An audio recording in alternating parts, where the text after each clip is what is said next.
ஒரு மரம் நட்டா 100 நன்மை தரும்னு சொல்லுவாங்க. ஸோ இன்றைக்கி நம்ம பண்ண போகிற வேலையால் நம்ம ஃபார்முக்கு வந்து ரெகுலராக ஸ்டெடியாக இன்கம் வரப்போகுது அப்படின்னு சொன்னால் அவங்களால நம்ப முடியுதா? ஸோ வீடியோ வந்து ஸ்கிப் பண்ணாமல் ஃபுல்லாக பாருங்கள். ஃபார்மிங் ரிலேட்டட் கொரீஸ் அண்ட் டவுட்ஸுக்கு என் பேஜை ஃபாலோ பண்ணிக்கோங்க. எல்லாருக்கும் வணக்கம். தரிசாக கடந்த நிலத்தை எப்படி திருத்தி பொன் விளையிற பூமியாக மாற்ற போகிறோம் அப்படிங்கிறதுல இன்றைக்கி நாள் 12. வீடியோக்குள்ளே போகலாமா?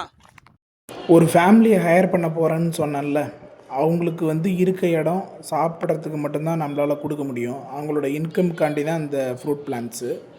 வீட்டு தேவைக்கு போக ரிமைனிங் எல்லாமே சேல்ஸ் தான். அப்புறம் ரோடு ஃபுல்லாக தென்னை மரம் நடுறோன்னு சொன்னால, அதுவும் இவங்களை சேலரியில் தான் சேரும்.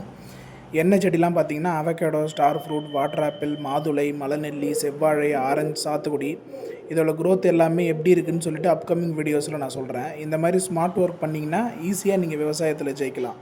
அப்புறம் நாவல் மரம் வந்து ஃபார்மில் வைக்கக்கூடாதுன்னு சொல்கிறாங்க. ஏன்னு தெரிஞ்சால் மறக்காமல் கமெண்ட்ஸில் சொல்லுங்கள். So thank you so much. மறக்காமல் ஃபாலோ பண்ணிக்கோங்க.